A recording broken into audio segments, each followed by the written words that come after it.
Today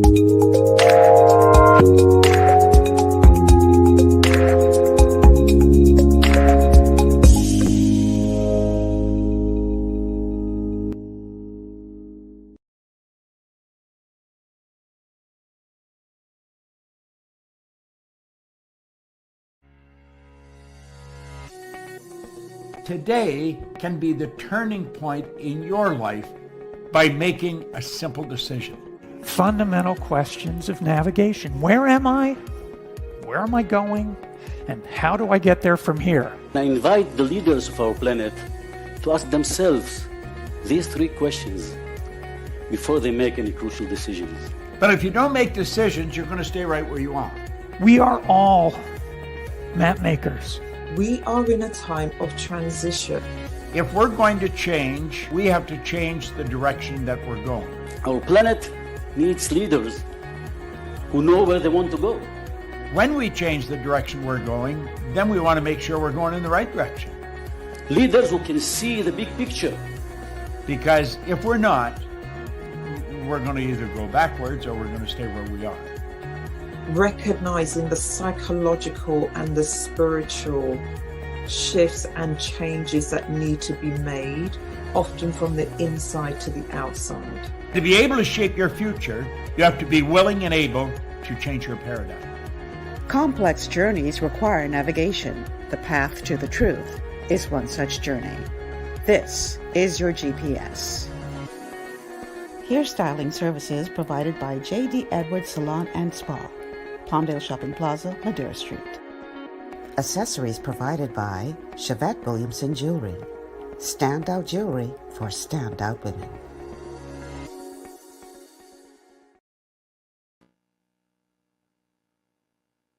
Good afternoon, everyone. Welcome to GPS, Global Paradigm Shift on Global 99.5 FM.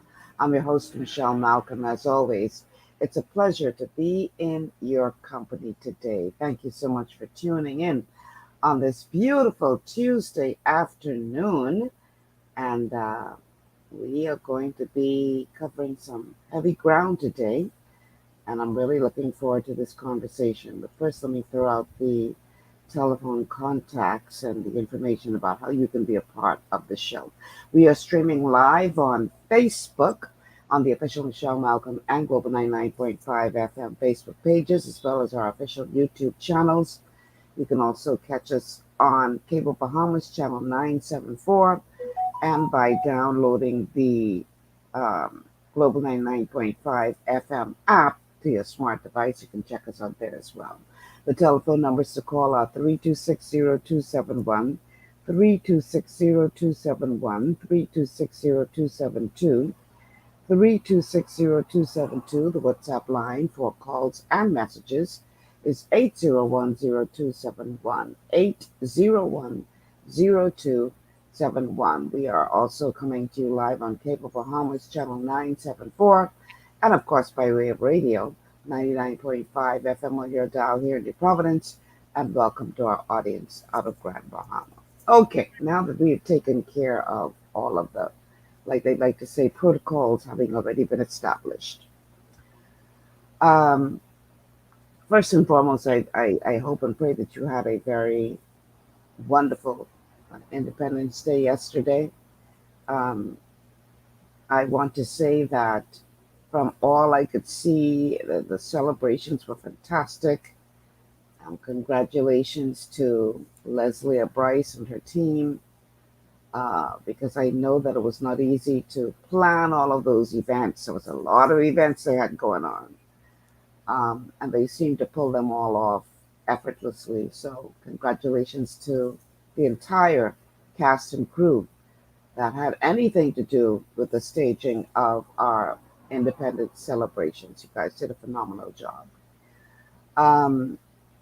Everybody seemed to be in a happy, party atmosphere. Everybody waving the Bahamian flags. I saw lots of wonderful T-shirts and Bahamian colors, and seemed to be an opportunity for us to really display our love for country, and this is always a good thing. So, we don't need to be asked twice to find a reason to party in this country. We are party animals. We love a good party. Don't need an excuse, much less an occasion like the 50th anniversary of independence. So, congratulations to you all. Congratulations to the Bahamas for making it to 50 years and looking forward to 50 more. But now here's the thing. Now that the party is behind us, I think it's time for some sober reflection. I had already planned what I was going to talk about on this show today. And somebody sent me a video, actually several people did, of a fight that took place apparently in Guana Key yesterday on Independence Day between some tourists. It was initially being circulated that they were fighting with Haitians, but I contacted my man on the ground in Abaco, and he told me no, they were Bahamians. Some young folks from Hope Town, I believe. The fight apparently took place in Guana Key. And ironically, when I saw this fight, I said to myself, wow, this is exactly the kind of thing that I had hoped to address on my show today at a deeper level. I'm going to, my radio audience, let me apologize to you now, because all you're going to hear is screaming and, there's no words here, just the natural sound of an uproar. But I'm going to start by playing this video for those of you who are watching by way of YouTube or Facebook or Cable Bahamas. I'm going to start there. And then I'm going to bring it home as to how this relates to what I'm talking about today. Because like I said, I already had my show planned when the video came across my phone. So here now is this video of an all-out brawl between apparently Bahamians, from what I have been reliably informed, and visitors to our country.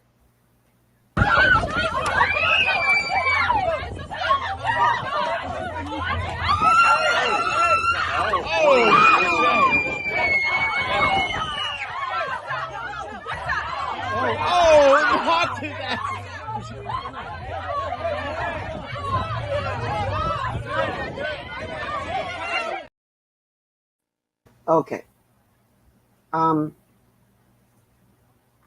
Clearly, this is not a good look for the Bahamas. I, for the record, do not know what preceded this incident. I've been advised that the visitors to the country were staying at the boat harbor, that allegedly the Bahamians involved in the fight were the children of some owners of a golf cart company. I want to go on record to say I do not know what preceded this, although no matter what preceded it, I don't think it should have been allowed to get to that. And let me explain why I said that before I get into the meat of today's show. When I used to work at Resorts World Bimini, we had a couple of incidents that took place on the island of Bimini. One at our hotel, another one in town. And the situation that took place in town, some Black American, I don't know the details of to what went down between him and the Biminite. There was allegedly some involvement of marijuana exchange or whatever, allegedly. And when it came time apparently to pay for his goods that he received, he decided to show his colors and he decided he wasn't going to pay. And not only that, he, from what we were advised, took a beer bottle and he hit one of the Biminites with the beer bottle. This was not a good idea. Damn Bimini boys pronounced on him, and when he left Bimini, he left some of his blood in that bar in Bimini. That was not a good idea. They beat him up. When he went back to the States, he tried to make an issue out of it. They posted this video about, oh, the people of Bimini, yada, yada. Well, thank God it didn't get any traction. And I remember talking to the island, the local government council leader at the time and saying, man, man, come on, man. This is bad for business. We got to talk to the people on this island. You can't be doing this. He's like, Michelle, that Negro look for that. He started the fight. I'm not saying this is what took place yesterday on Guanaki. I'm just saying. Now, and the incident that took place on the resort, it was an incident it was an occasion for spring break. And you know how spring breakers go, right? They could be very stupid and very destructive. Keep in mind, it's a brand new hotel in Bimini. And in each of the rooms, there was this very, very thick partition of glass separating the bedroom from the shower, the bathroom, so you could actually see into the shower. And these boys from the United States on spring break, probably full of alcohol, we don't know yet what they used, because this was no little thin glass. I'm talking thick glass. It was almost impossible to break. And they did until they broke that glass. They were determined to break that glass. When it was discovered, at the time of checkout, I believe, or maybe the lady went in to clean and saw the broken partition, and she went and she reported it. And so they went and they said to them, you have to pay for this. Man, them tourists rile up, those boys rile up, and they carry on so stupid, and they was jumping all up in the security face. And so the security said, no problem. He called the police. When the police show up with their handcuff, and them boys realized they was going to spend some time behind bars and Bimini, they quick fast pull out their credit card and humble themselves. Now, I say that to say this. That could have gone in another direction had the security team at Resorts World Bimini not been trained properly. That could have gone in a completely different direction. And I'm not saying it would have been right. It would not have been right. But instead of taking matters into their own hands, they called the police. The police showed up. Them boys put that credit card and they pay for that dead fast. And then they carried their hip out of Bimini. I do not know what preceded the incident on the video we just saw. I do know that there is no reason why it should come to that.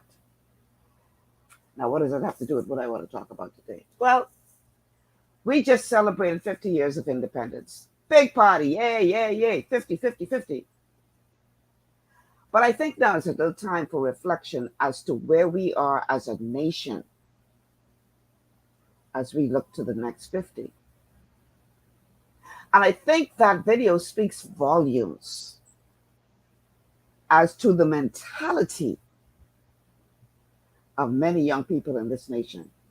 Again, I do not know the circumstances that preceded the fight. I'm trying to find out. I've yet to receive a response on that. But I'm not in any way, whatever the circumstances were, trying to justify what happened in that video. And for those of you by radio who weren't able to see it, trust me, it was bad. I talking the Bahamian, alleged Bahamian, picking up the tourist, body slamming him onto the ground. This thing could have gotten, it got very, very ugly. And who knows what kind of injuries would have been received in that fight. That could lead to something else. I do know one thing. The video went viral. And you should know by now that videos don't just stay in one place. Now with technology being what it is, social media being what it is, those videos go viral not just here in the Bahamas, but around the world. And so we know that that's going to be seen outside of the Bahamas. And we know it's going to give the Bahamas yet another black eye. Because they ain't going to stop and ask what proceeded to this. They just could say, this is what went down in the Bahamas.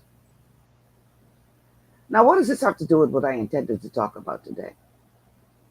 Again, it shows the mentality that we as a people now seem to have. And what I had originally planned to talk about today is the role of Moses compared to the role of Joshua. Because Moses was the one who delivered the people, the children of Israel. But Moses was not the one who took them into freedom. That was Joshua. And the challenge for Moses was that while he was able to physically remove the children of Israel from slavery, he wasn't able to move the slavery from their minds. The challenge for any people who have been oppressed for any length of time is that you can physically remove them from the oppression, but if they do not emancipate themselves from mental slavery, then unfortunately, they find themselves in a position where they cannot cross over into the promised land. Now let's bring that home here to the Bahamas. I came across a video of an interview done by the late Dr. Myles Munroe by the young man who produced the documentary Black Moses. And as they explained why they did this interview is because they traveled, I think, to 3 different continents at the time that they were producing that documentary. And they asked people on all these 3 different continents if they knew who Sir Lyndon Tinling was. You know, as we all know, Sir Lyndon Tinling is highly regarded as the Moses of the Bahamas. And many people had never heard of him. Many people didn't even know where the Bahamas was. But yet, everybody that they asked on those 3 continents knew Dr. Myles Munroe, knew who he was. And they determined that, based on their experiences, they said every single person they encountered across the world knew who Dr. Myles Munroe is.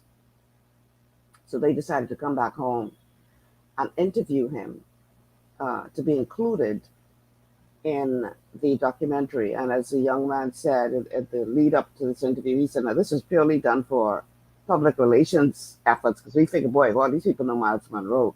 We'll get a lot more viewers if we could say Myles Munroe is included in this interview. But what they discovered was that there was a lot more depth. They discovered why Myles Munroe was known around the world. So I pulled excerpts from the extended interview that they did with Pastor Myles.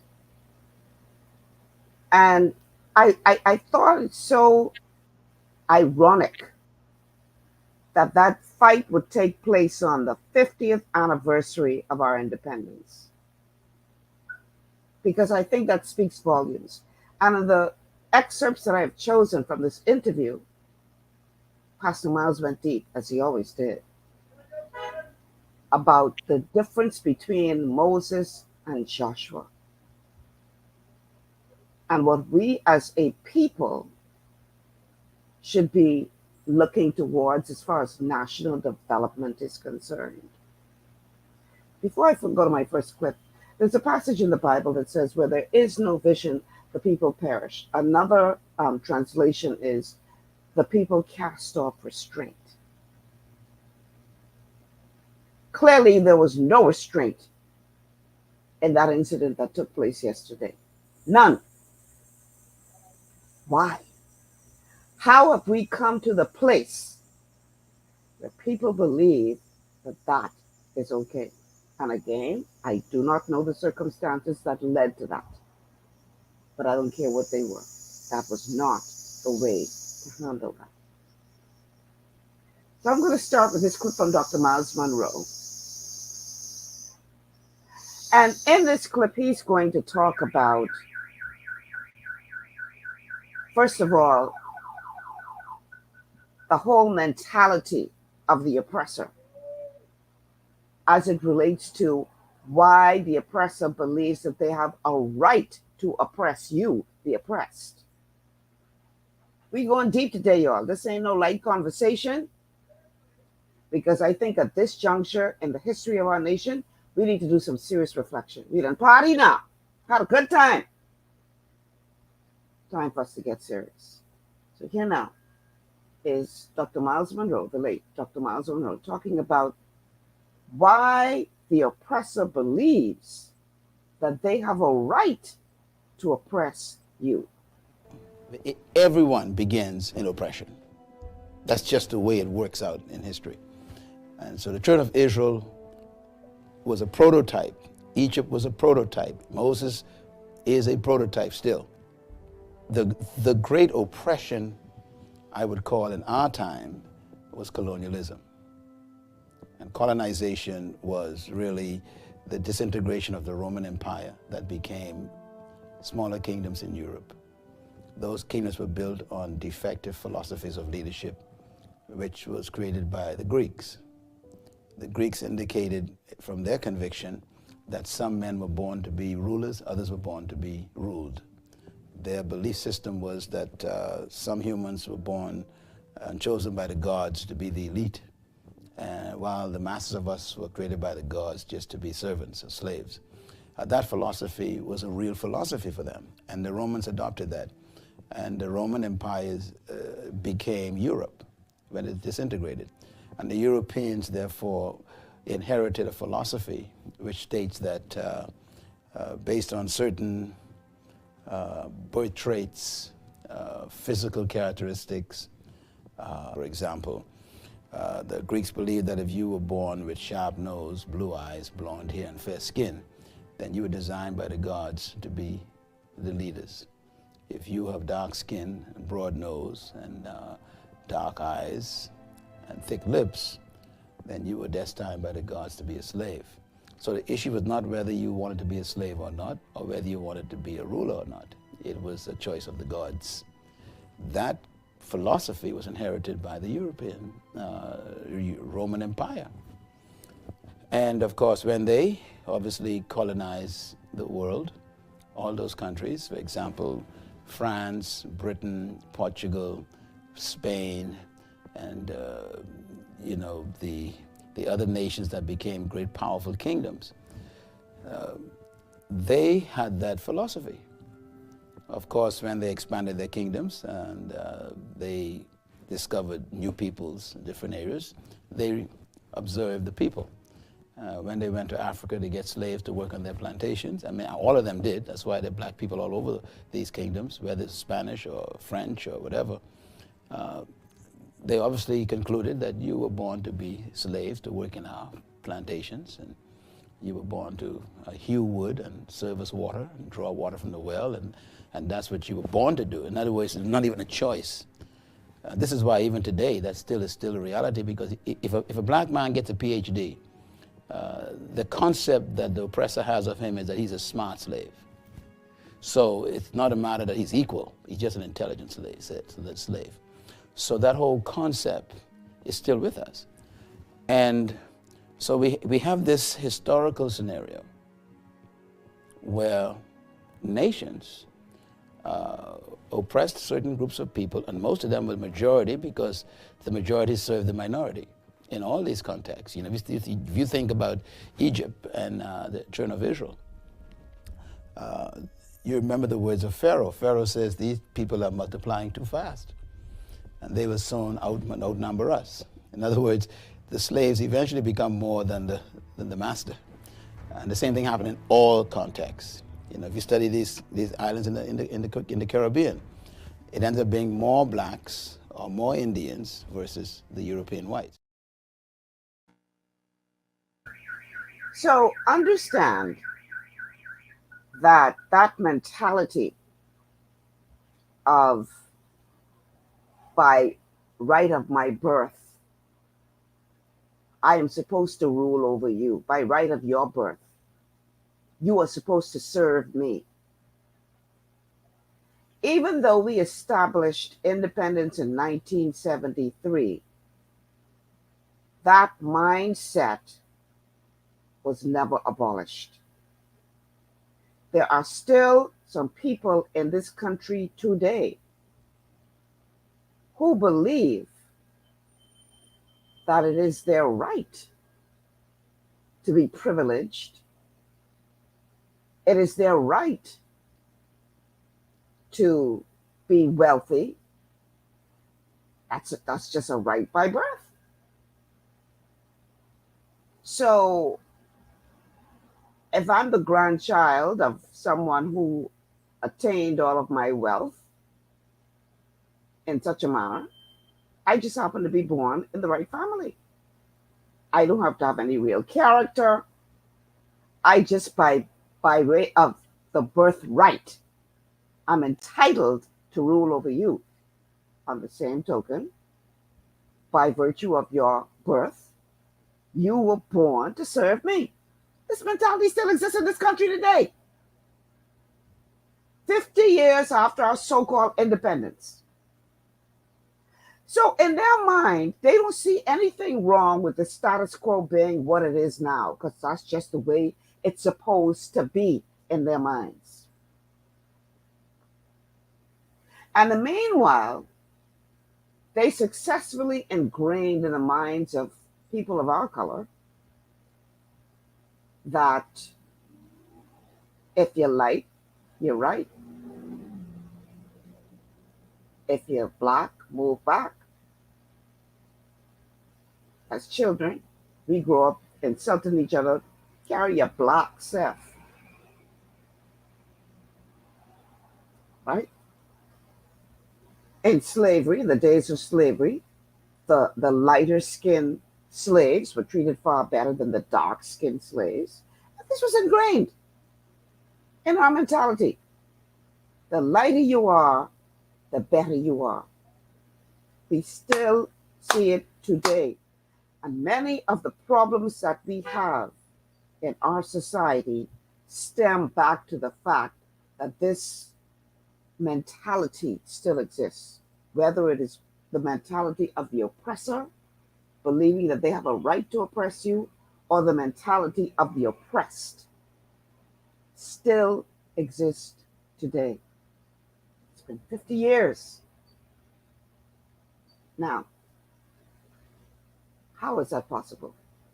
And I hear many people who often want to blame Sir Lyndon Pinling for not doing enough to free the people of the Bahamas. Yes, he ushered in majority rule, and yes, he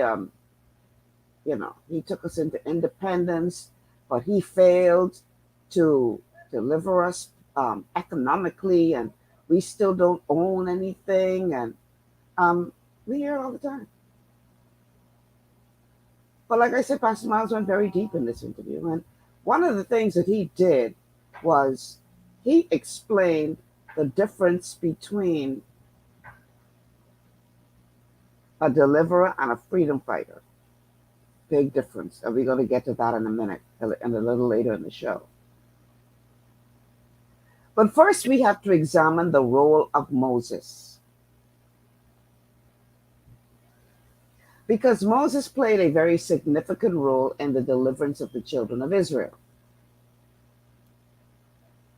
His job as the deliverer was to physically remove them from slavery. And in order to do that effectively,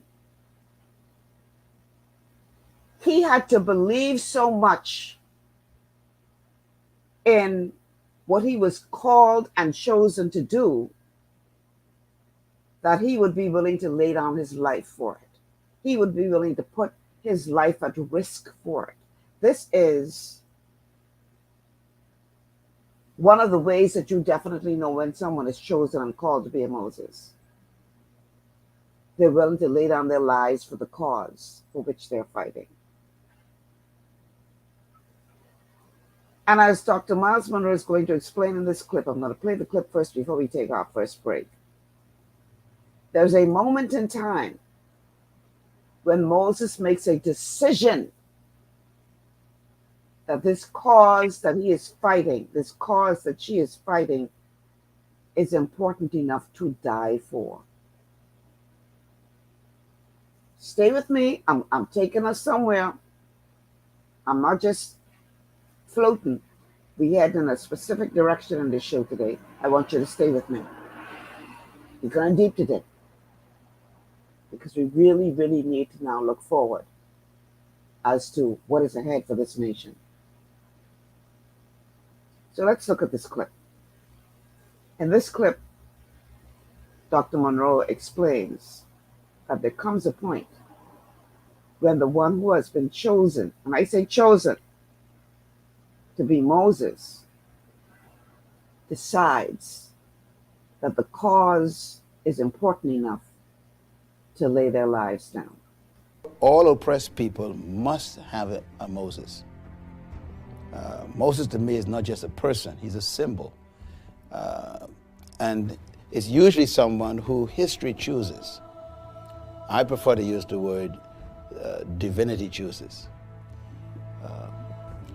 It's very clear in the process of Israel that the leader is usually a person who has a great passion for his own people.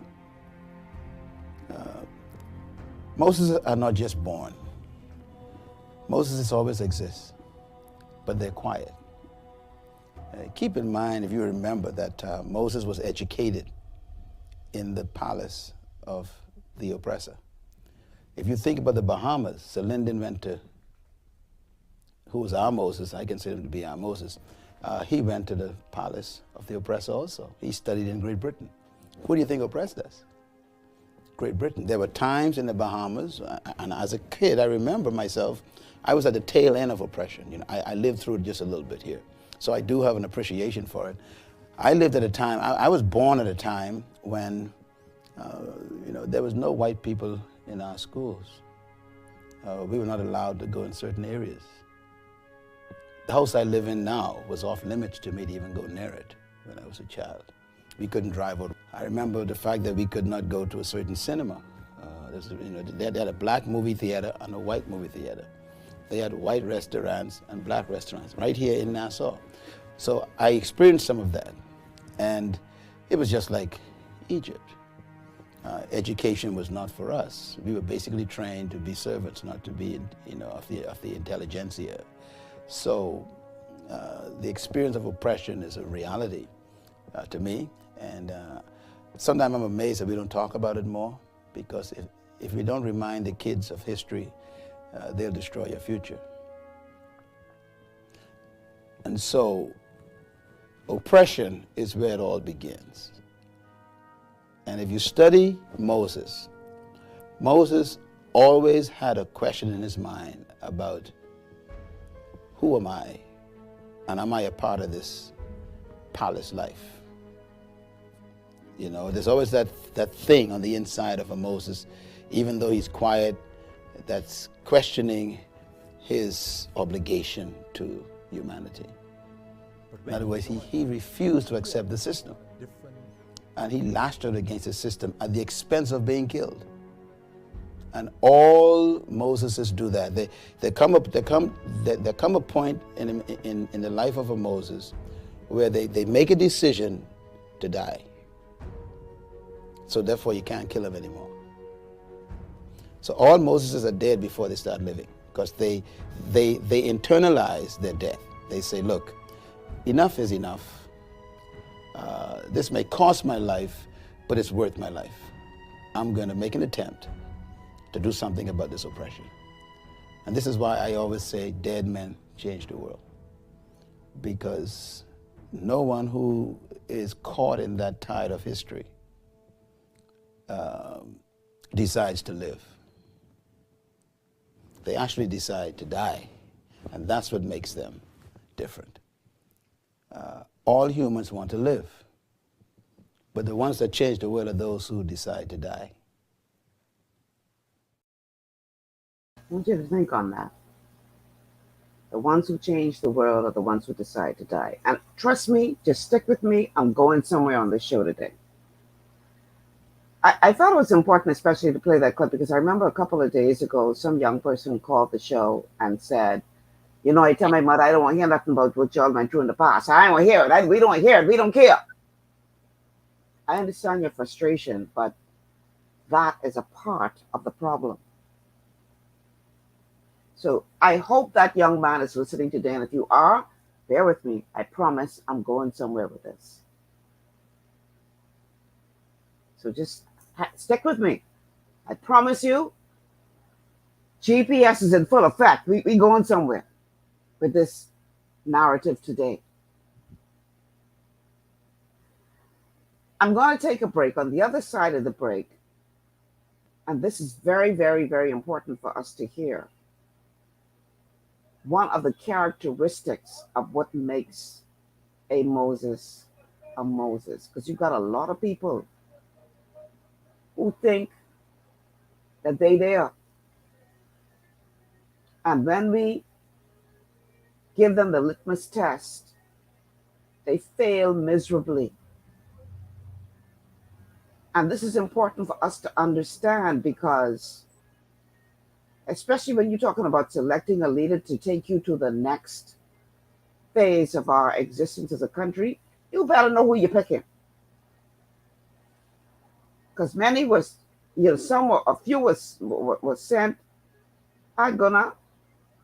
some just went. We can talk more about that on the other side of the break. Stay with us. This is GPS.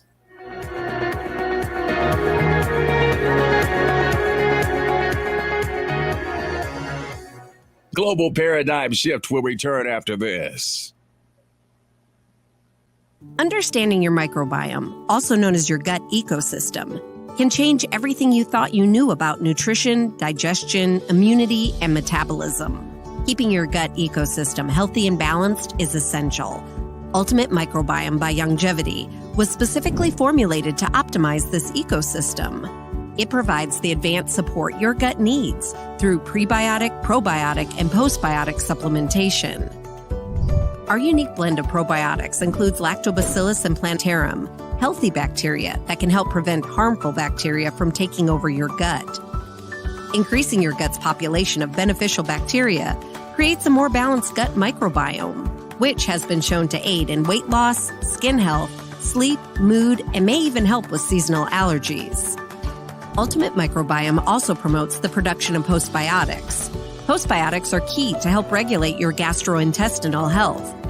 To enhance digestion, Digizyme Multi-Enzyme Complex, a blend of 5 specific enzymes, has been added to Ultimate Microbiome. It can help break down food so your body can better absorb nutrients. Plus, we've added our proprietary I-26 Hyperimmune Egg Powder to aid in the elimination of disease-causing gut bacteria and help your body balance its immune response. Ultimate Microbiome, the scientific, proprietary, and holistic approach to gut health that helps optimize your body's entire gut ecosystem. To learn more, contact your Longevity associate. Welcome to Sunshine Auto, the hardest place on the planet for rims, tints, and tires. We are your auto superstore for rims, Lexani, Azaras, Trueform, Western, Lux, Fuel, Trackline, Tough, Rough Racing, Velocity, Mud, All-Terrain, and low-profile tires, cars, homes, and commercial window tinting. At Sunshine Auto, we put God first and customer is king. Last is love. To stay healthy, it's crucial to make sure you get the nutrition you need every day. But it's difficult to get all your recommended vitamins and minerals from food alone. Even in the United States, 94% of people are deficient in at least one nutrient. Beyond Tangy Tangerine 2.0 by Longevity is a simple, convenient, and affordable way to help your body get the essential nutrients it needs.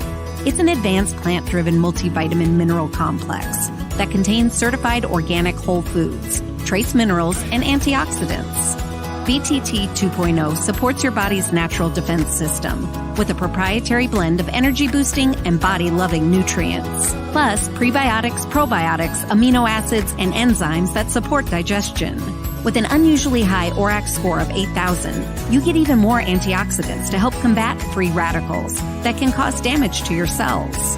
But to get the most benefit and value from any multivitamin, your body must be able to break down the nutrients so you can fully absorb them. Otherwise, they'll just pass through your system without doing any good. Beyond Tangy Tangerine 2.0 was specially formulated with synergizing cofactors to ensure you get maximum nutrient absorption. Beyond Tangy Tangerine 2.0 is the easiest way to give your body the balance and complete daily vitamin mineral supplement it needs for optimal support of your overall health. To learn more, contact your Longevity associate. This portion of GPS is brought to you by Tiki Bikini Hut at Junkanoo Beach. Great food, cool tropical drinks, and family fun in the sun. We're back. Welcome back to GPS, Global Paradigm Shift on Global 99.5 FM. We're going a little deep today about the way forward of our nation. And here are the numbers for you to call in: 3260271, 3260271, 3260272, 3260272. The WhatsApp line for messages and calls is 8010271, 8010271. We are streaming live on Facebook. If you haven't already done so, please like and share the show on the official Global 99.5 FM and the Michelle Malcolm page, as well as our official YouTube channels. Speaking of channels, Cable Bahamas 974 is where you find us.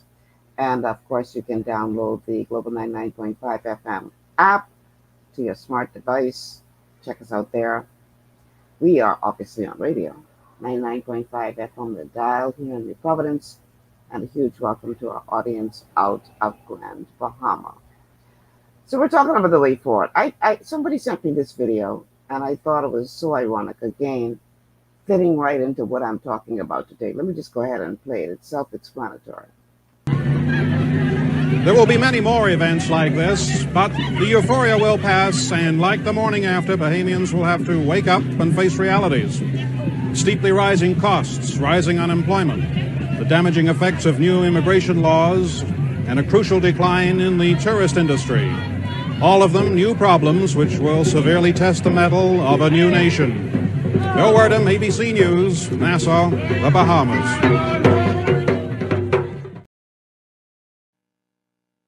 Clip from a news reporter back in 1973 and the euphoria that surrounded independence then. And like he pointed out, the fact that euphoria is going to come to an end and we're going to have to face some realities.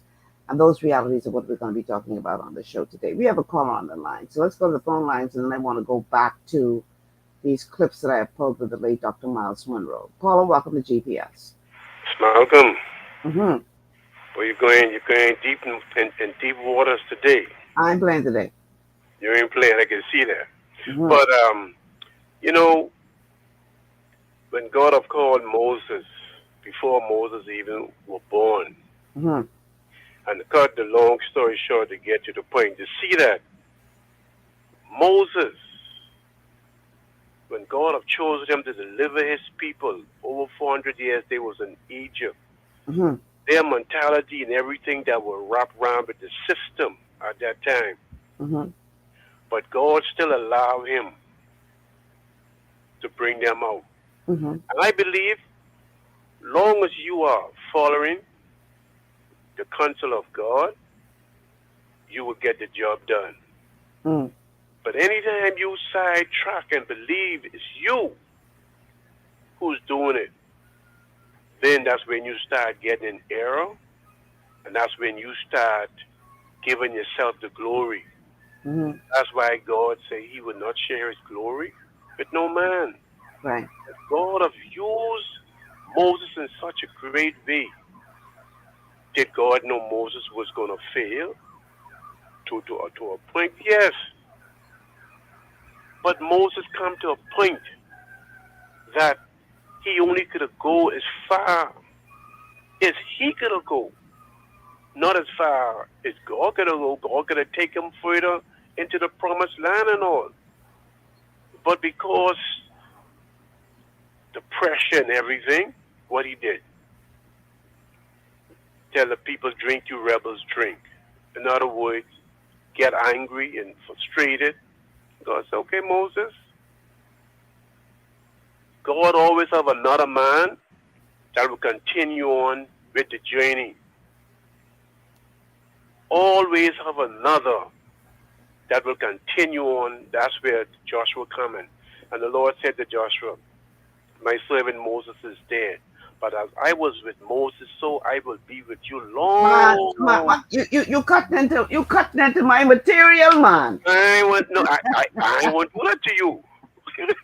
Let me get to it. You cut into my material now. You cut into my material. You want me call back then? Yeah, let me get to my show, man. Okay, then. Go ahead.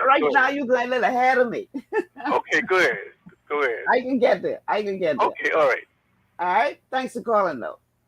All right. So, he's absolutely correct. And we're going to talk about that right now. But before we do,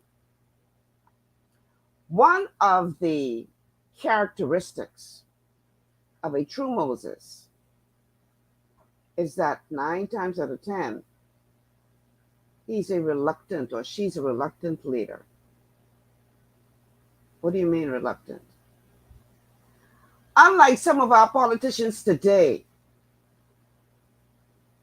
they ain't out there doing everything within their power to try to take over power. Because some of them in our political arena today will kill their man, kiss the devil, just to get their hands on that power.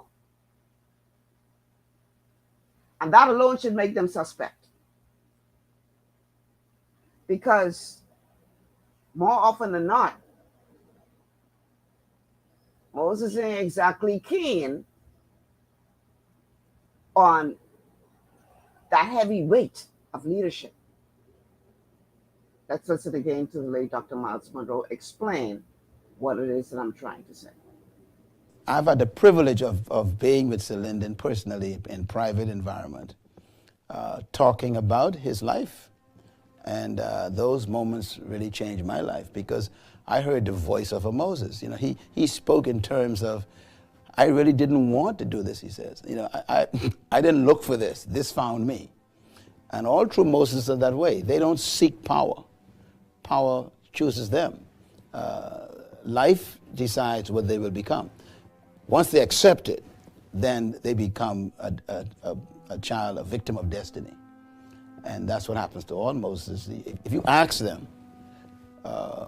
did you know you were going to do this? They would say, no, I have no idea this is going to happen to me. But there was a point where they had to accept it. And this is what Moses do. They decide, I'd rather live with my people and suffer than to enjoy the pleasures of the palace of the oppressor. So Sir Lyndon Oscar Pinlin emerged as, and I'm going to use this term intentionally, all Moses are reluctant leaders. They never sought power. They have no desire to lead. They have no need to be in charge. So they are perfect for leadership because true leadership does not seek power. It seeks to empower people. And true leaders do not seek position. They seek to reposition people. And so this is why true leaders are reluctant leaders. And I've met Nelson Mandela, had a chance to talk to him. I've met Sir Lyndon Pinlin personally on many occasions, and these people have no desire for greatness. They just got caught up in a conviction that was so strong that they decided, I'm going to pay the price to fulfill this conviction. I thought that was so powerful. My God, my God, my God.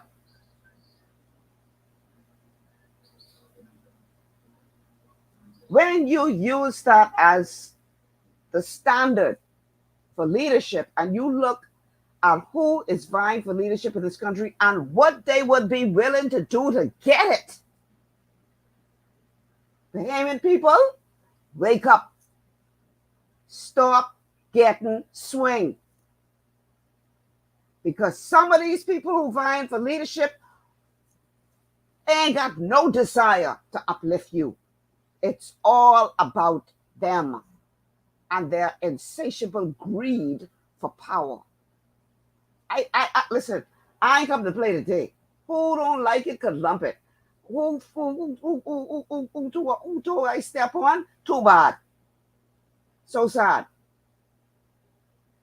I ain't sorry for nothing what I say on the show today. Needs to be said. I actually have a message up sent via WhatsApp. It says, I can see where you are going with this topic, and you are right. GPS is going deep today. Something very much needed to be heard today. Your last show before the holiday, most of your callers seem to reflect the same opinion of what we are celebrating. I think this show speaks to how and what we need to do to shape the narrative of our future and our children's future. We all need to hear this today. Appreciate you and all you do. I think many will look in the mirror today and decide, what can I do? I know I am. Awesome job, Michelle. Awesome. Thank you. Thank you, Dexter, whoever you may be. Thank you. But yeah, people, we need to get wise. We need to get wise. Because some people in this country are only interested in power. They ain't so hard up to get back in there because they love you. No, they'll demonstrate just how much they love you by the way they treated you when they were there.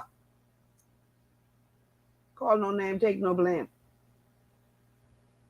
We have a call on the line. Caller, welcome to GBS. Good day, Lady Malcolm. Hi. Happy belated 50th celebration. Same to you. 50 plus one. But you know, prior to the 50th, yeah, I came on. Everybody was so proud to be Bahamian, and I said I used to be proud to be a Bahamian, but not so proud to be celebrating no 50th because that I call my life is still up, but there's crime, still that, and we have to face the music the day after anyway, and that's basically what we are echoing today. Right. You know, we might as well call it like what it is, like what you say, because you throw in some big rock. And then you tell me I throw rock and run. But listen, I never really understood the whole story. I ain't going down there, but I never really understood it because... Keep listening. Keep listening. Huh? Keep listening to this show today. Trust me. Dr. Myles Munroe was a man before his time. I just noticed that Moses, because the struggles with Moses gone through it 40 years in the wilderness and all of that, he was second, he was heir to the throne. I would have just taken the throne and free my people from there.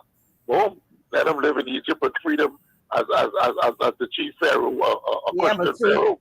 That's what you would have done. That wasn't God's design for the children of Israel. The children of Israel were supposed to be established as a nation within themselves. I can even tell you where the word God come from, but I ain't going to do it. Yeah, we ain't going to do it. I ain't going to let you take up my time today with no philosophical, theological. That's not what the show about today.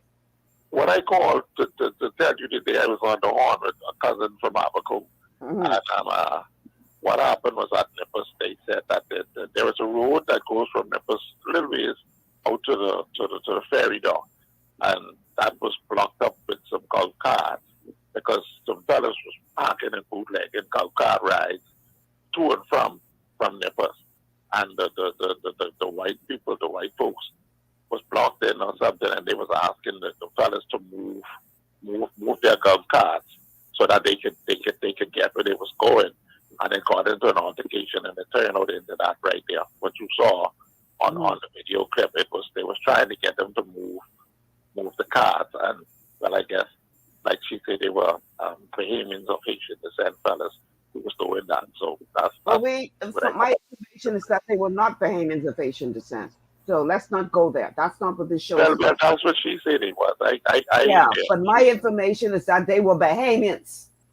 But the point is, I don't want to get bogged down in that today, because that is just a symptom of the problem, and I dealing with the problem. I retract the Haitian descent part of it.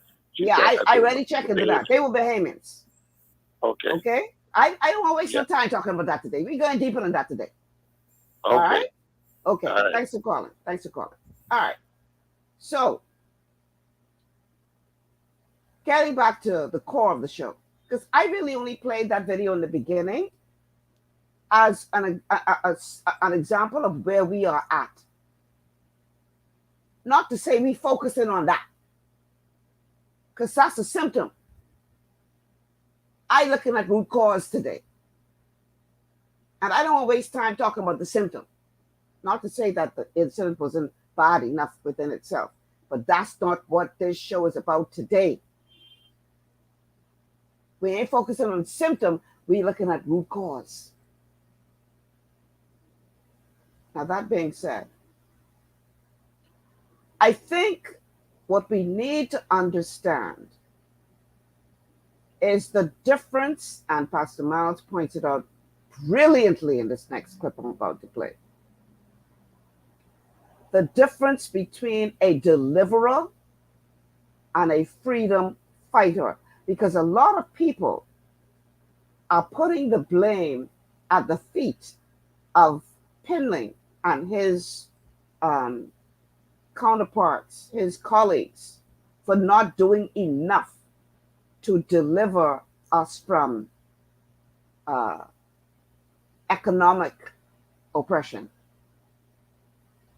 But as we're going to learn in this clip,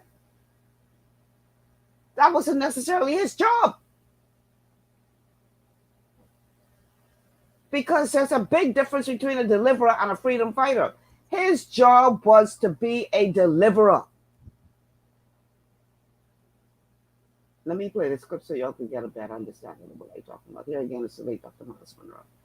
Moses wasn't alone. You know, there was a group. It's his sister, his brother, but he emerged as the one who will take the brunt of the attacks and also be the one who's willing to take the chance to die. And Sir Lyndon Pinling is the one who emerged in our context. I think also the reason why I think there's a divine involvement is because all true deliverers, and I use the word deliverers, Sir Lyndon Pinling, like all Moses, they are deliverers. We confuse deliverers with freedom fighters. Sir Lyndon Pinling was not chosen to set the Bahamas free. He was chosen to deliver the Bahamians, the black Bahamians. Moses in Egypt did not set the people free. He was a deliverer of the people. The deliverer simply means someone who takes them out of slavery and places them in the desert. He takes them from physical slavery. The mental slavery is the real issue. That's the tough part. That takes almost a generation to deal with, which I think we are pretty close to it now. I think people expected Moses to set them free. And the Bahamas is not free. And we need to remember that. We are not free. We are delivered. You know, the oppressor is still around, but he has no more physical control over us. But he still has a mental damage on us. We're still mentally damaged. And that's why deliverance is a very difficult period, because you are out of Egypt, but Egypt is not out of you. You are away from the wind of Egypt, but the scent of oppression is still in your nostrils. And so the deliverer will physically set you free.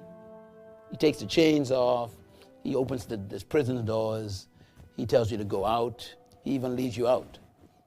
But he can't take you in to freedom.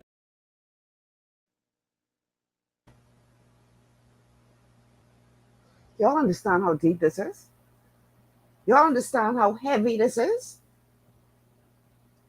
Because if you look at this Bahamas today, that is exactly where we are.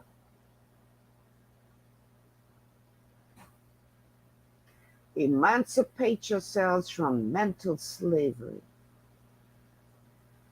That's where we are today. We are seeing children of slaves. And unfortunately, and I don't mean that literally. I mean that figuratively. I mean that we still have this slave mentality because our parents who had that slave mentality, many of them still around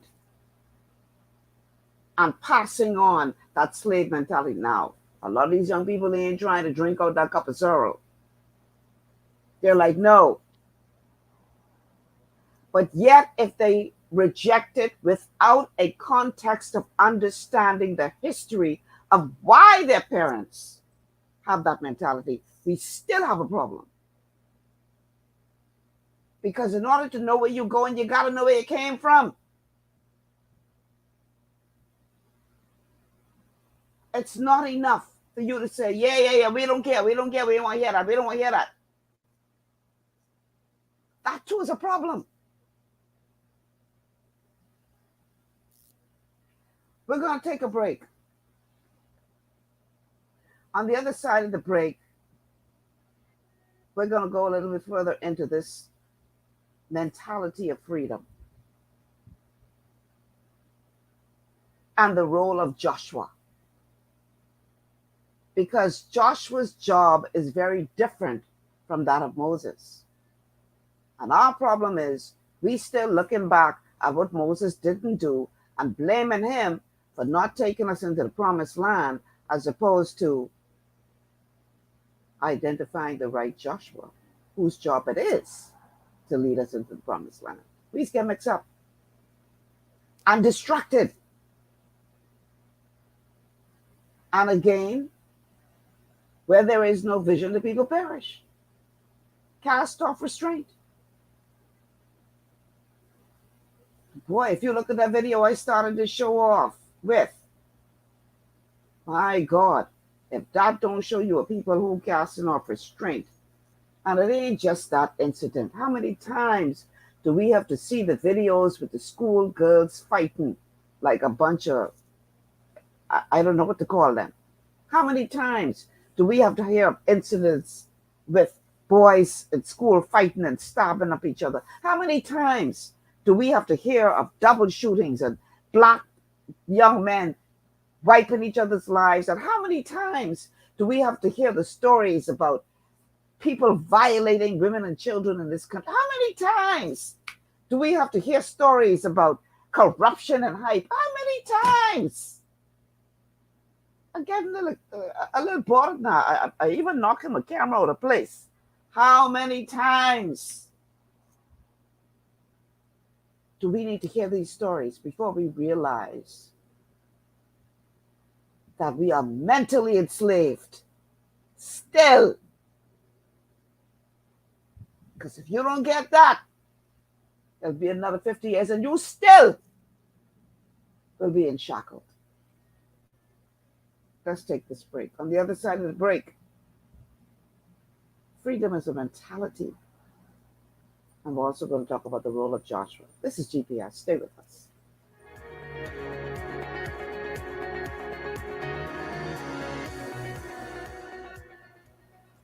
Global Paradigm Shift will return after this. Your body's immune system is under constant pressure from things like stress, lack of exercise, and toxins in the environment. It's crucial to be proactive and support your immune system with the nutrients it needs to function effectively. But it's often hard to get these nutrients from food alone. Introducing fast-acting Zinc Plus Immune Support by Longevity. Unlike zinc-only supplements, Zinc Plus Immune Support builds on the proven power of zinc and adds complementary nutrients to give your immune system extra support. Vitamin D helps balance the effects of zinc, while our proprietary blend of natural fruit and root extracts provides the extra help your immune system needs to work against daily stressors. And we've included Longevity's exclusive plant-derived minerals to give your body the minerals it needs, but can't get from food alone. And because Zinc Plus Immune Support is delivered in a great-tasting, sugar-free, berry-flavored lozenge, it encourages quicker absorption of all these nutrients into your body. Zinc Plus Immune Support. Zinc plus the extra support your body needs to promote a healthy immune system. To learn more, contact your Longevity associate. Welcome to Sunshine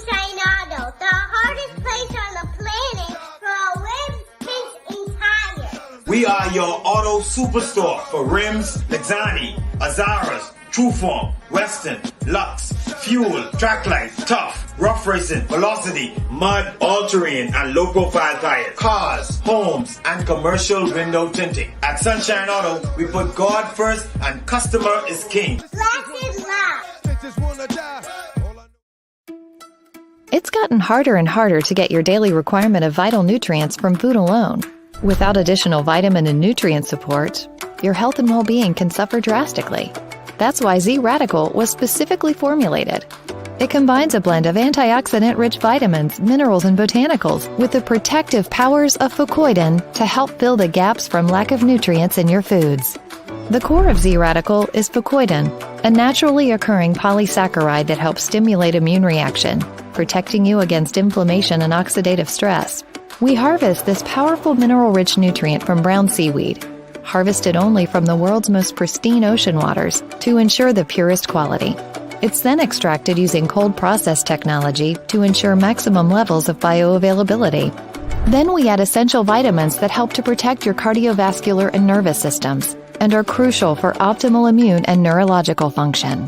Z-Radical also includes a proprietary blend of delicious antioxidant-rich fruits and berries. This great-tasting combination helps your body combat free radical imbalances that can contribute to a variety of degenerative conditions like arthritis and heart disease. Z-Radical.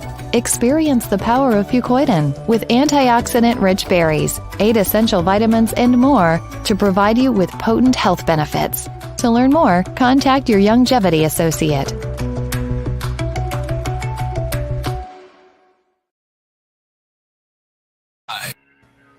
And we are back. Welcome back to GPS, Global Paradigm Shift on Global 99.5 FM. Michelle Malcolm in your company today.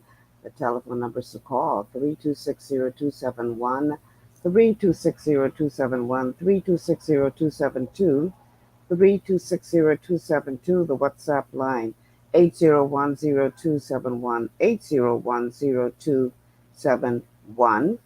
And we are also coming to you from Cable Bahamas, channel 974. You can also download the Global 99.5 FM app to your smart device and check us out there. The numbers to call, 3260271, 3260271, 3260272, 3260272, the WhatsApp line, 8010271, 8010271. If you haven't already done so, like and share the show. We are streaming live, of course, on Facebook and YouTube. And you can also check us out by way of radio here in New Providence, 99.5 FM on the dial, as well as coming to you live all the way out of Grand Bahama. Welcome to you all. All right, so for those of you who tuned in late, we're talking about how, we had a wonderful 50th anniversary celebration and everybody was in party mode and we had a good old time. But now it's time for us to look forward to the next 50 years and what we want our Bahamas to look like then and what we need to do to usher in the Bahamas that we want to see, because I dare say that this ain't it. This, what I see going on around me, ain't it. Yeah, we all had a wonderful party. Wonderful party. Leslie and her team, y'all did a fantastic job planning everything. But now that the party is behind us, time to sober up now. You go to these, in the natural, you go to a party and you're drinking and you're carrying on and you feel good when you're going through that. But boy, the next morning, you got yourself what is called a hangover. And that pain hit you. And you realize, oh, Lord, maybe I should do less partying and do more reflecting. So yeah, this show today is the hangover. We're going deep today, and it may be painful. But people, we got to get our house in order. We cannot, must not allow our country to continue to go down the road it is heading now. Cannot. All right, so the excerpts that I'm playing today are from an interview done with Dr. Myles Munroe by the producers of the documentary Black Moses. These clips are taken from an extended interview that they did with the late Dr. Munroe. And in this next clip, very, very powerful stuff. He's talking about the fact that freedom is a mentality. Freedom is a mentality. Freedom is not a location, it's a mentality. So nothing is worse than taking a slave into freedom without freedom in his mind. There's a scripture I think that's very appropriate for our third world developing countries that I think is perfect description. It's written by Solomon. Solomon says, "Woe to the land when a slave becomes king." That word woe means the land is in trouble.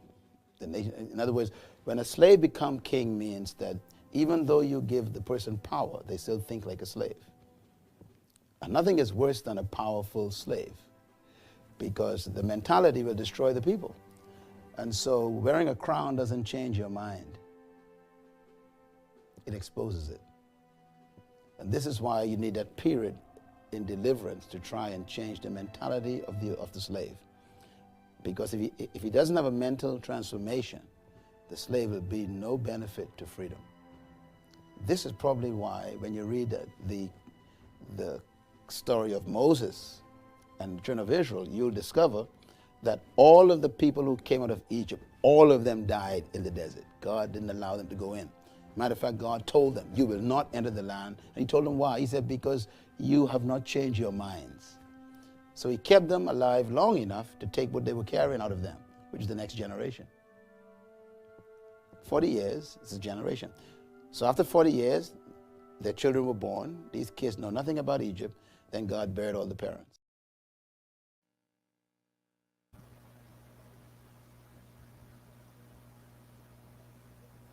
That speaks volumes right there. I even ain't got to say nothing else. If I ended the show right there, that would be enough.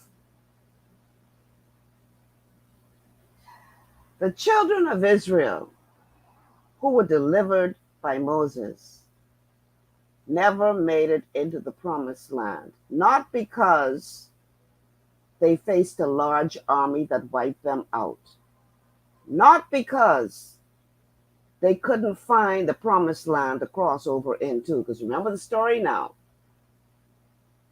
Moses took them there and said, "Let's go in," sent in the spies. Spies come back, give a bad report. The people rebelled, say, "We ain't going. You bring us out here to kill us. We ain't going. We ain't going. We can't fight them people in there." Yada, yada, yada, yada, yada.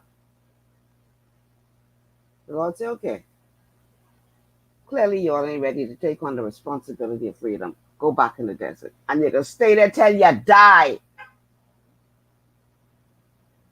And then typical fashion, "Oh, we really didn't mean that. We ready to go in now. So we start." No. Your mentality is still one of slavery.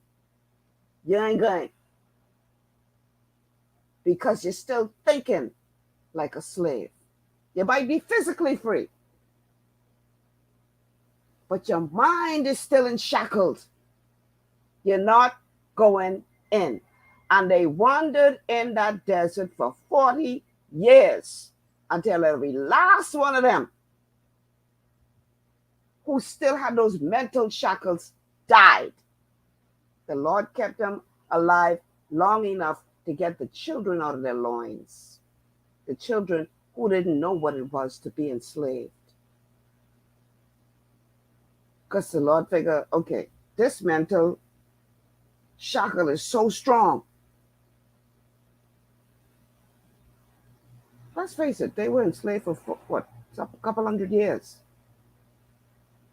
So it would take more than just one man, Moses, to erase the slave mentality from their minds.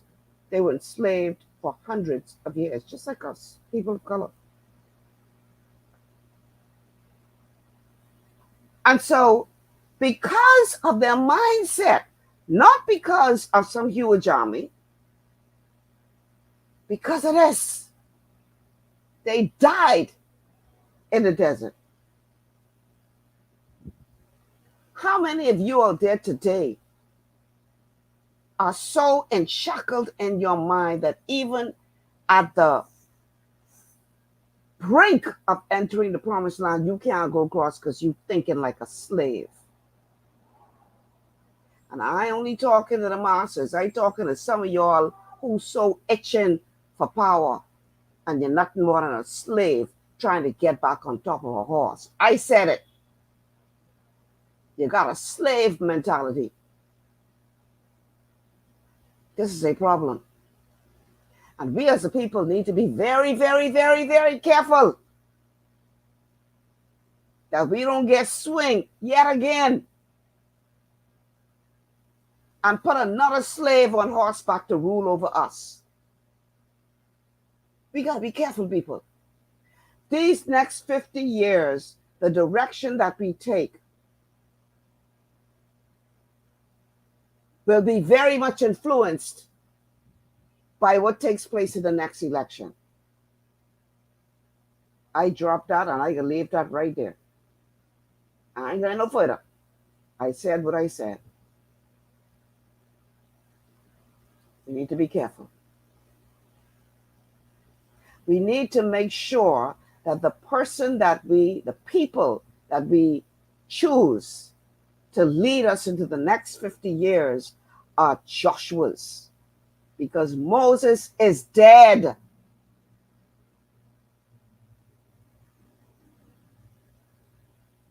I can say it again. Moses is dead. And what worked for Moses is not going to work to get you to the promised land. And that's a part of our problem. We still trying to use the old weapons in a new war. Can't work. Will not work.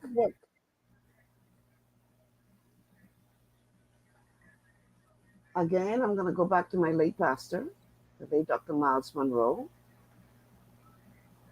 who in this clip will explain the role of Joshua. People, please listen to what this man had to say. Please listen to this.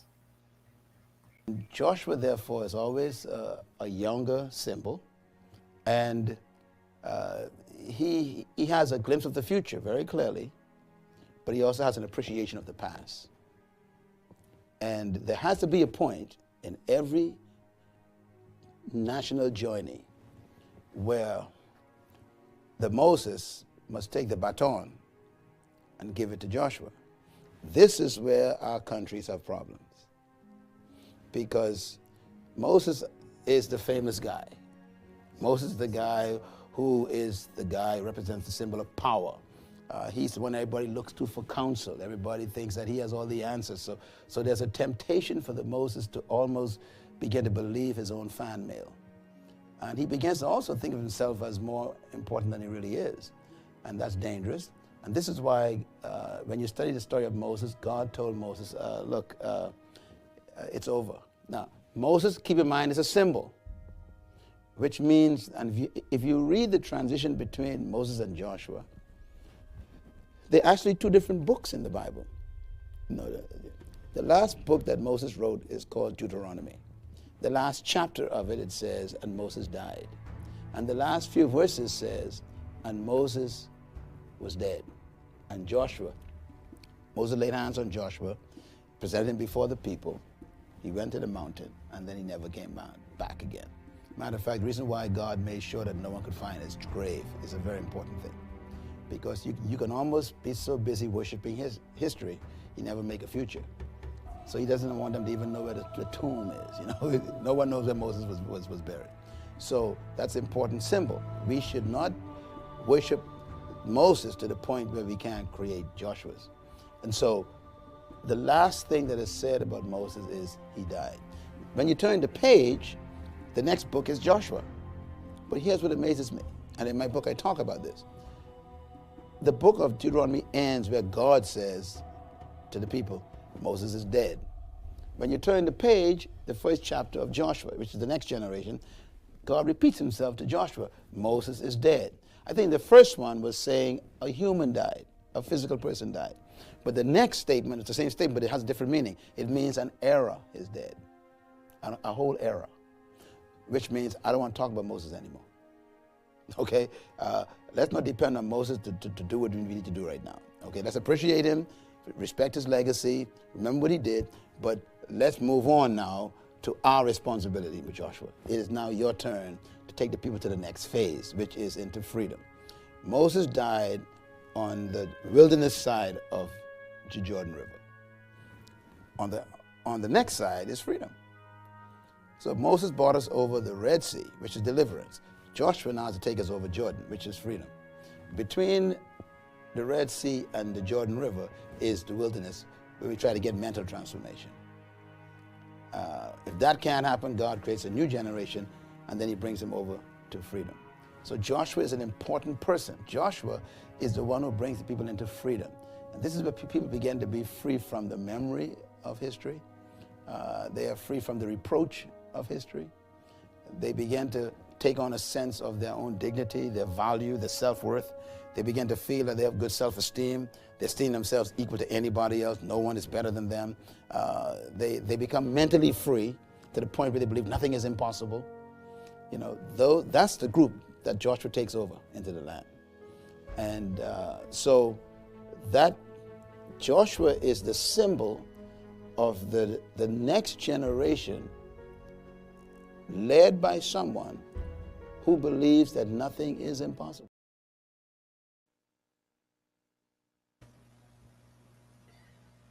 Whew.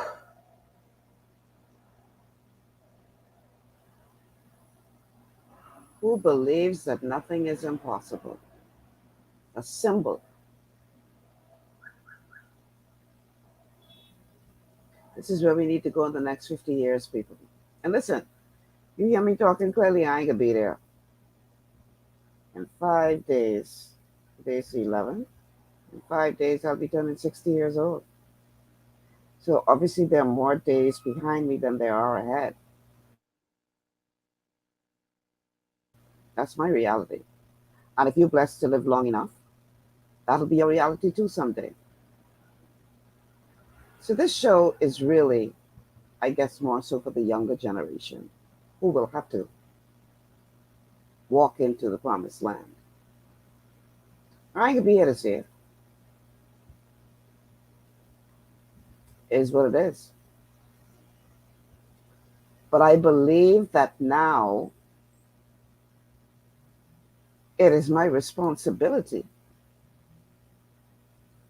to do these kinds of shows, to prompt those of you who will be here to go deeper than you're going now. Because I dare say that some of you, especially the younger generation, could drown in a cup of water. Shallow, shallow, shallow, shallow. No depth whatsoever. And many of you are loud and proud in your ignorance. Listen, man, I know getting to me today, but I call it a spade a spade. You know, when you get to my age, you could say what you want to say.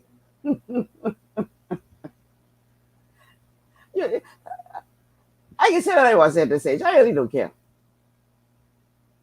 I'm sorry if I offend you. If you throw a rock in the crowd, the one who get hit is the one who get yelled out. So if you take an offense to what I say today, maybe I'm talking about you. I'm just saying. But at my age, I ain't gonna pudge. I'm going to say what I have to say today. All right? We as a people, especially our young people, need to go deeper. Y'all need to stop being so shallow. Some of you are shallow bad. I mean, it's shameful to see the amount of knowledge that is available at your fingertips. and yet you choose to remain in ignorance. Go deeper, people. Dig deeper. Dig deeper, people. Especially our young people out there, whose responsibility it will be to take this nation forward in the next 50 years. Richard say, Michelle, you carried on like them old Baptist preachers of old breathing fire and not reading from piece of paper like today's preacher. Listen, man, like I say, when you get my age, you got rights. I got rights to speak bye-bye. And who don't like it too bad? I really don't care. You ought to catch you in 40 years ago, I might care. At this point in my life, I don't care. I just can say what's on my mind. But freedom brings with it responsibility. We want freedom, but we don't want no responsibility. And the two go hand in hand. This thing go with sense.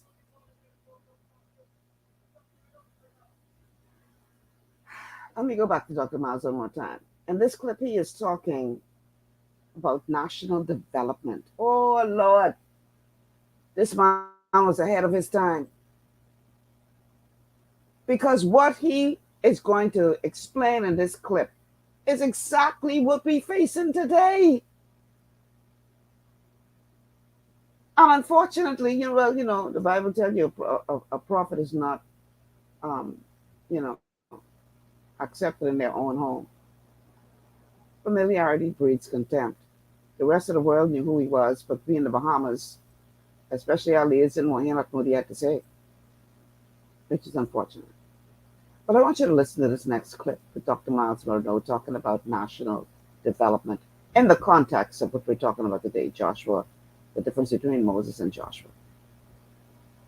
The next phase of national development has to be managed by the Joshuas. And I think the best years of the Bahamas is still ahead of us. So we never forget what Moses have done. We never forget the price they paid. We should never neglect to preserve their legacy. We must never stop appreciating the price they paid. And because, if you don't appreciate your history, your future has no value. The worth of something is determined by what you paid for it. So Joshua is a very important person. Joshua must make sure that his generation must not forget the price that Moses paid, so that they could cherish the product that he bought with his life, which is the nation. If we do not tell the children of the next generation constantly the story of Moses, those children will have no appreciation for the value of the land that they have inherited. And they will deface it, they will destroy it, they will treat it with no respect. And this is probably why social ills emerge from a country who forgets its history. One of the things I appreciate traveling to Israel every year is that every time I go to Israel, every year for the last 35 years, they always encourage you to go and visit a museum called Yad Vashem. Yad Vashem is a museum that recounts the history of Israel when 6 million Jews were killed in order to birth the new Israel today. And every time I go there, I see two things. Every time. There are buses lined up in front of that museum with little kids, 4 or 5-year-old kids going through there. And it's a horrific museum. I mean, it shows you the graphic of the killing of millions of people, but they want the kids to see it. And then the second thing I see is buses laden with their soldiers. That's where they take their oath in the military regime. When they go through that, then they take the oath at the end of it, which means that they are reminded of the history of what they had to pay for that country, so that when those kids come out of that museum or those soldiers emerge from that museum, they have in their mind forever imprinted that this country was bought by blood and sweat and tears, and people laid their lives down to give us what we have. We need that same spirit to be retained in the Bahamas and in the Caribbean countries. Otherwise, our children will not appreciate the value of our countries. And so they would put graffiti everywhere. They'd throw bottles out of their windows. They'll kill their own brothers. They'll destroy and deface the country because they don't know the price was paid for this country. My God, my God, my God, people down in the Bahamas today, in the year of 2023, Myles been gone for years. And yet, those words ring so true today. I try not to get emotional, y'all. But I look at this Bahamas where we are today.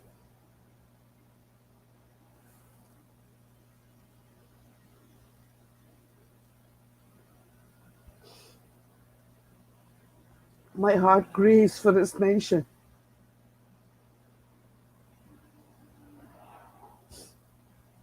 Who are we? And how did we allow ourselves to come to this? Wake up, people, wake up. We don't have no more time for you to be sleeping.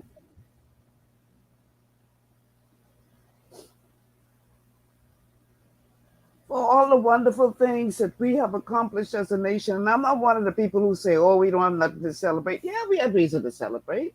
Bahamas, is, as much as we have challenges, could have been far worse. Yeah, I'm knocking that. But the party finished now. That was yesterday. Now it's time for work.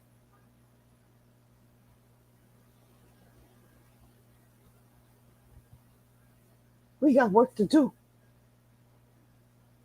And my concern is that we so caught up with politics and all that foolishness in this country that divides us, that we can't see how our nation is on a downward spiral in so many ways. What is it going to take? We have a call on the line. Caller, welcome to GPS. Hi, Michelle. Hi. Thank you.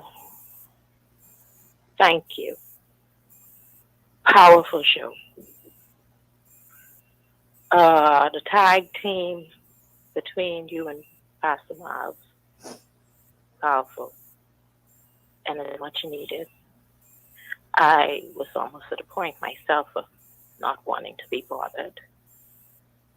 The Lord has had me for a stint, more than 2 decades, writing various leaders, and now for a stint coming in the media and speaking to the people on what thus said the Lord. And it's heavy. I feel you because I'm there. I'm almost past there.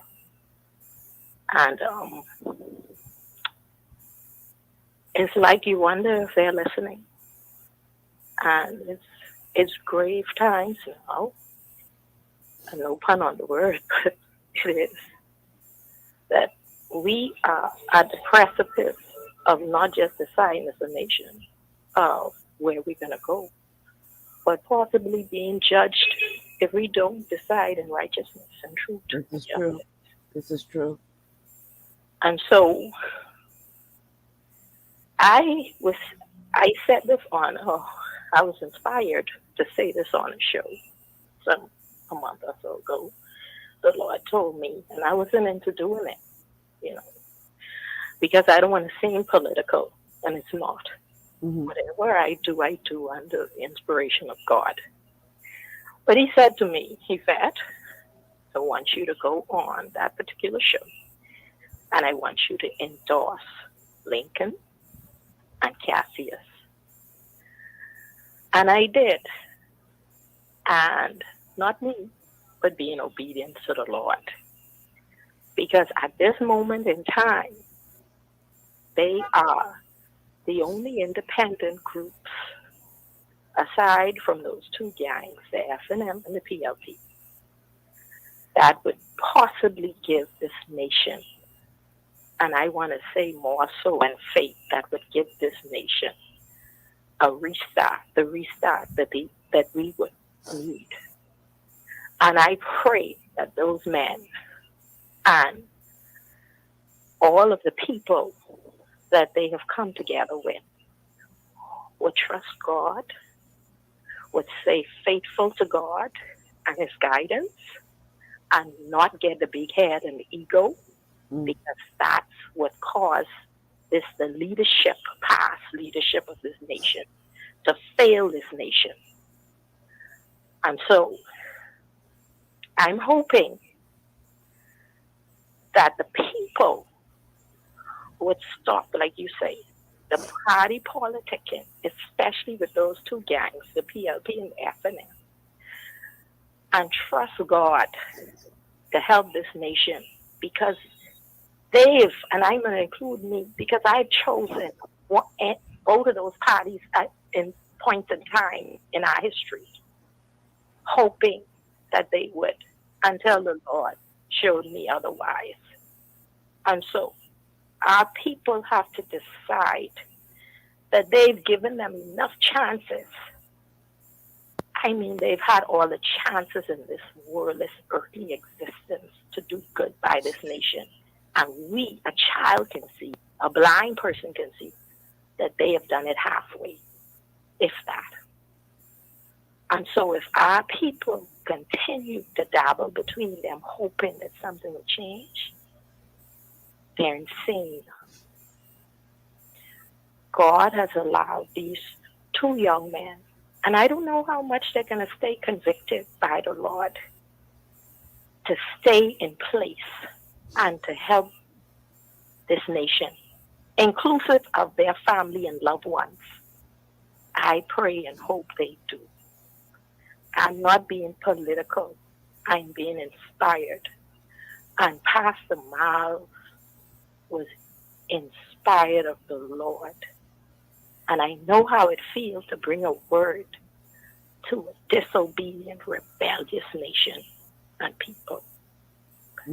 So I hope that they would hear the voice of the Lord within this voice and try to change, that's repent, and try to steer the course of this nation in the direction that the Lord is letting them know now to do. And then we'll see change. And that's all of us. The church should have been the main central voice in this. That's supposed to be majority in this nation. What's going on? I ask the same question as you, my sister. I feel you. And I hope, because what's the alternative for the Lord to judge a nation that has been in continuous rebellion to him, that refuses to repent, that follows after corruption and filthy lucre, that practices sexual immorality? What is left, my sister? I'm almost afraid to think, if this country does not humble itself and turn from their wicked ways, seek God, pray, I'm almost afraid that he won't listen to us. And therefore we will not get forgiveness nor healing. I do not know what this nation would choose. But the individuals better come together in this nation and choose to hear God and choose to repent, to change, to stop the evil first, and then to turn to him and seek him in earnest for the best pathway for us. The next, like you say, 50 years and on. In Jesus Christ, Yeshua, Messiah, almighty name. Thank you. Right. Thank you for calling. I want to play one more clip before we take a break. And in this clip, Dr. Myles Munroe is explaining why the story should be told. Because I don't want you to get confused. On the one hand, he's saying Joshua's dead, we need to move on. But on the other hand, he's saying, but that's not that you should forget the legacy. And I want to play this clip to explain, so he can explain what he means by that. Today, 4,000 years later, or even more, the Israelites still recount during a feast the freedom from Egypt. They call it the Passover feast. And they still recount the leaving of Egypt going into the desert by Moses. 4,000 years later, they still do it. As a matter of fact, the Feast of Passover and the Feast of Tents, today you'll find that Jews in New York during that feast would leave their $1 million homes and live in a tent in the backyard for one day to remind themselves that their forefathers had to live in tents when they left slavery in the Promised Land. Maybe we need to do that. Maybe we need to have our children be reminded that we used to cook on 3 rocks under a tree. There was a time when we had no lights, and maybe we should spend a night every year with just candles, so that the children will be reminded that we had to pay a price for electric lights, and someone had to pay the price for us to have gas stoves. It's because if you forget, or if you never remind them of what Moses did, we begin to think that what we have just showed up, and there's no value. Could that be our problem? That these young people who are here killing each other up and doing all these horrific things and giving this country a bad name just don't understand the value, the price it was paid. And if that is the case, who's at fault for not teaching them? Why do they not know? Do we put the blame at their feet for not knowing, or do we put the blame at our feet for not teaching them the value of what we have? I want you to think on that. We're going to take a break. And then on the other side, something really, really for us to dig our, for us to marinate on, so that we understand what we're going to be facing the next 50. Stay with us. This is GPS.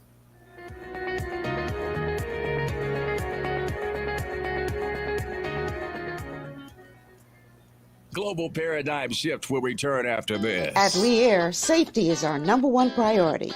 Flying since 1996, we offer scheduled flights into Fresh Creek and Mangrove Key Andros and Great Harbor Key, Berry Island, twice daily, 7 days a week. Affordable charter services are also available to anywhere in the Bahamas and the Caribbean. Lee Air Charter Services. Call 225-3267, 702-7127, or 322-1317 for reservations. Understanding your microbiome, also known as your gut ecosystem, can change everything you thought you knew about nutrition, digestion, immunity, and metabolism. Keeping your gut ecosystem healthy and balanced is essential. Ultimate Microbiome by Longevity was specifically formulated to optimize this ecosystem. It provides the advanced support your gut needs through prebiotic, probiotic, and postbiotic supplementation. Our unique blend of probiotics includes Lactobacillus and Plantarum, healthy bacteria that can help prevent harmful bacteria from taking over your gut. Increasing your gut's population of beneficial bacteria creates a more balanced gut microbiome, which has been shown to aid in weight loss, skin health, sleep, mood, and may even help with seasonal allergies. Ultimate Microbiome also promotes the production of postbiotics. Postbiotics are key to help regulate your gastrointestinal health. To enhance digestion, Digizyme Multi-Enzyme Complex, a blend of 5 specific enzymes, has been added to Ultimate Microbiome. It can help break down food so your body can better absorb nutrients. Plus, we've added our proprietary I-26 Hyperimmune Egg Powder to aid in the elimination of disease-causing gut bacteria and help your body balance its immune response. Ultimate Microbiome, the scientific, proprietary, and holistic approach to gut health that helps optimize your body's entire gut ecosystem. To learn more, contact your Longevity associate. For all your building needs, it's Carib Construction and Project Management on Gladstone Road. We build it all: schools, homes, hotels, and more, including structures requiring a Phase 3 electrical contractor. We also provide project management services. The first step towards your dream building begins at Carib Construction and Project Management. Call us at 376-1556 or 341-4466. One of the things I love about the mailboat is their relationship with Bahamas Air. I can earn travel points on my international freight and redeem them when I fly.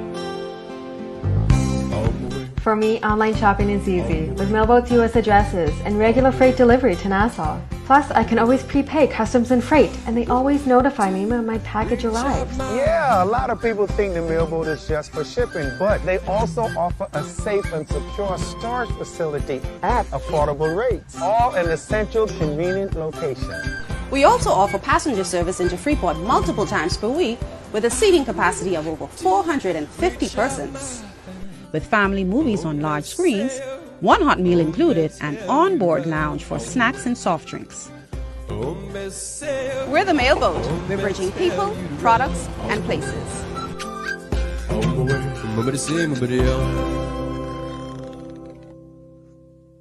Executive Printers is your one-stop shop for all your branding and customization needs. Letterheads, envelopes, business cards, invoices, share and gift certificates, rubber stamps, vouchers, funeral programs, brochures, flyers, banners, and promotional items like mugs, water bottles, mouse pads, and key rings, all with personable service and great quality. No project is too small or too large. For great turnaround and competitive pricing, make an executive decision. Call us at 393-5011.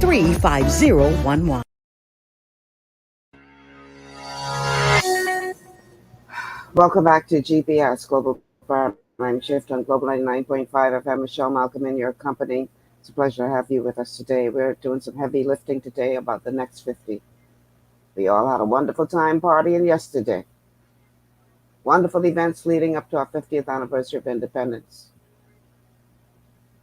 And now that the party is done, it's time to do some heavy lifting, people, because we cannot continue with the next 50 in the same vein that we had with the first. One more clip from Dr. Myles Munroe.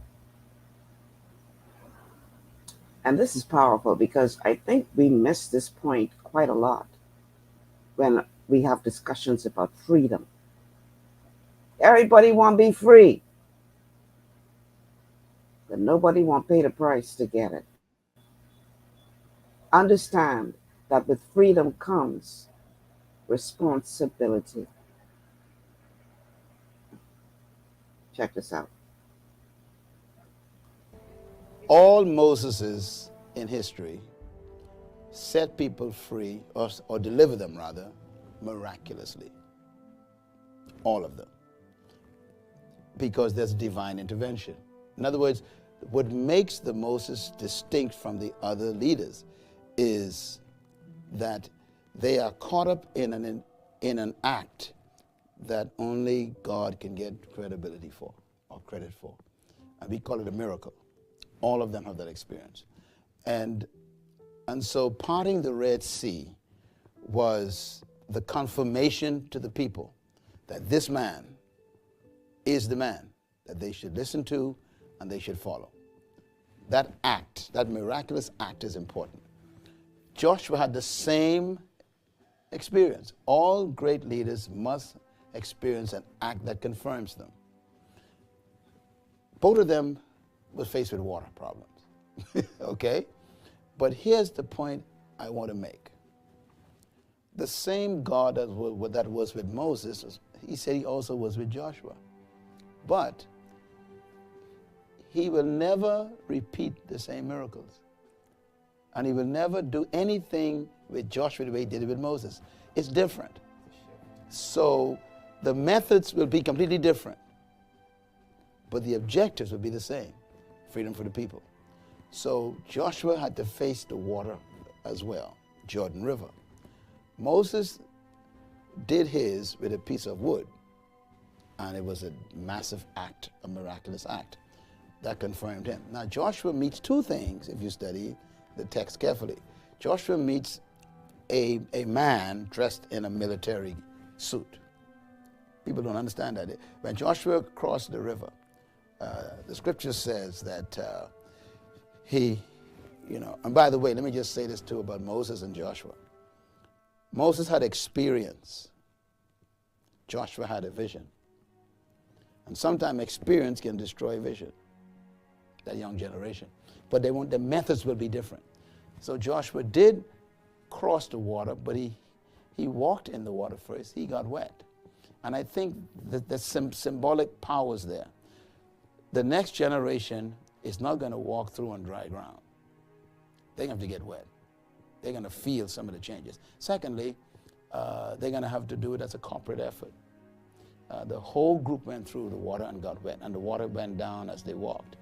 But here's what's important. As soon as they reached the other side, the first thing Joshua saw was not Jericho, which is a stronghold. He saw a man. And the scriptures say that this man was dressed in a military armor. If you remember Moses, when they came out of Egypt, there was no military activity. It was all miraculous. Everything was given to them free by God. And all deliverance is that way. When the Bahamas was delivered by Moses, we began to think everything was Bahamianization. We deserve this, we earned this, we have a right to this. It's like, hey, I'm supposed to have this. So we end up with this kind of spirit of everything is mine, free. Entitlement. The problem is with Joshua is different. The soldier represents the idea that the next generation got to fight for everything that was promised to them. If they don't want to fight for it, they will lose it again. So the military symbol was communicating to Joshua, Moses didn't have to fight, but you guys got to fight to take it now. So we as the next generation of leaders in the Bahamas, post the Moses, we're going to have to be responsible for the future of the Bahamas. There won't be any more miracles. We're going to have to create our own miracles. That means we got to plant our own food and sew our own clothing. We got to build our own houses. We got to secure our own farms. We got to build our own boats. We got to take our own risks. And that's what I think we are in danger of not doing, because we think that the miracles are still going to work. Let me quote something in the story of Moses and Joshua that's very important. It says, the day that Joshua crossed the river, the manna stopped. Think about the implications. Manna represents free food, free covering, free nutrients, free supply, free. Social welfare. When they cross into freedom, God says no more social welfare. You got to plant your own crops, grow your own food, you got to keep your own cattle, you got to secure your own fishing industry. In other words, if you don't work, you become a slave again. So my concern is, let me make the announcement again on this film. Moses is dead. Okay? Get over it. Now, you're going to have to pick it up from here as the next generation. And we got to plan the future now. It ain't planned for us. We're going to have to become the architects of the next Bahamas. And we're going to have to work harder than Moses. Because there's no more freebies. There's nothing that will be handled. We ain't entitled to nothing anymore. We either take it or somebody else comes in and take it. Either we control our country or we become a slave again to those who we allow to take it. So this is the generation of the Joshuas.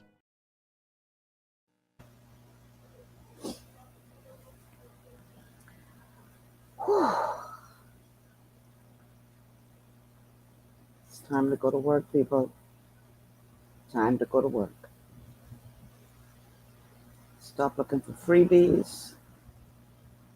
Stop sitting back and expecting somebody else to do it for you. We need brilliant minds, visionaries, people who believe that nothing is impossible to come to the table to lead this generation into the next 50 years. Because if we don't, If we don't get serious and start, first and foremost, being grateful for what we do have, appreciating how God has blessed this nation, and then looking at how we can cooperate with Him to take us further,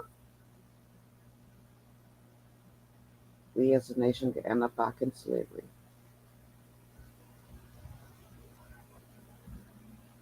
It's on y'all. Like I say, people my age, we got more days behind us than ahead of us. We need you to step up to the plate. Understand the value of what God has blessed us with, and then lead the charge to fight to protect it. I'm going to leave you guys today with one of my favorite songs. The late Bob Marley. Redemption song.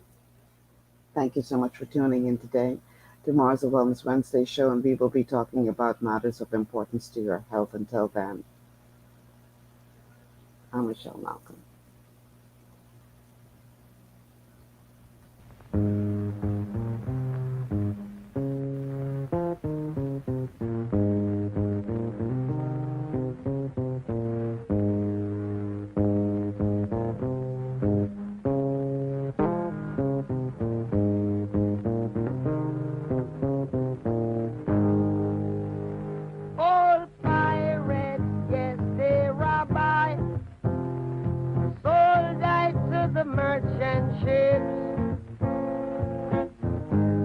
Minutes after they took I from the bottomless pit, but my hand was made strong by the hand of the Almighty. We forward in this generation, triumphantly. Won't you live to sing another song of freedom? Is all I ever have. Redemption songs, redemption songs.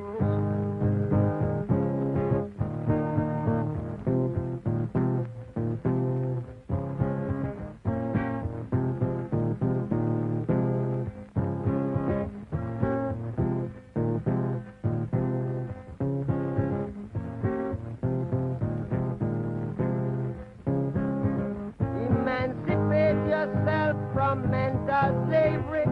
None but ourselves can free our minds. Have no fear for atomic energy, 'cause none of them can stop the time. How long shall they kill our prophets while we stand aside and look? Some say it's just a part of it. We've got to fulfill the book. Won't you help to sing another song of freedom? 'Cause all I ever have. Redemption songs, redemption songs, redemption songs.